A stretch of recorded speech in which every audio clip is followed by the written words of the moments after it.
हाँ जी दोस्तों, हमारा सवाल है the average of the marks of 13 student in a class is 69। If the marks of each student are double the new average is, क्या होगी? New average भी double हो जाएगी, 69 का डबल 138। यही हमारा आंसर है। देखो, जिसने मेरी कुछ पहले के शॉर्ट्स देखे होंगे उनको ये समझ आ गया होगा, लेकिन मैं फिर भी दोबारा बताता हूँ। 13 बच्चे हैं एक क्लास में और उनकी एवरेज जो है 69, यानी देखो हर ये तो है नहीं 13 के 13 बच्चों के 69 नंबर आए हैं, किसी के 70 हैं, किसी के 80 हैं। लेकिन जब हम क्या करते हैं, उनके टोटल मार्क्स 13 बच्चों के नंबरों को जोड़ लेते हैं और जब 13 से भाग कर देते हैं, टोटल नंबर से भाग कर देते हैं, तो 69 आंसर आता है। यानी हम ये कह लेते हैं कि एवरेज हर बच्चे के 69 एवरेज आए हैं। वो ठीक है, और एवरेज हर बच्चे के कितने 69 नंबर आए हैं। लेकिन एक्चुअल में तो ऐसा नहीं होता। अगर हम इस 69 को 13 से गुना कर दें तो टोटल नंबर पता लग जाएंगे। ठीक है, तो हमें टोटल क्लास में टोटल नंबर बने कितने हैं, फिर बाकी एक एक नंबर, एक एक बच्चे के नंबर हम खुद ही पता कर सकते हैं। वो इस सवाल से पॉसिबल नहीं होगा। ठीक है, तो ये हो गया।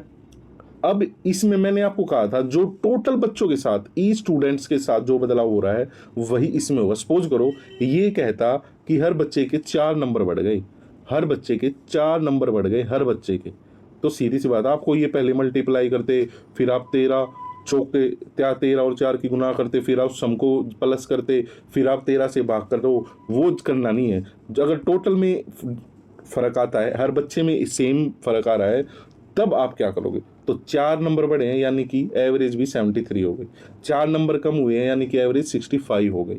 ये समझने की बात। अब यहाँ सीधा कह रहा है ये डबल हो गया, डबल हो गया तो एवरेज भी डबल हो जाएगी, एवरेज भी डबल हो जाएगी। ये 3 गुना हो जाता है, एवरेज भी 3 गुना हो जाती।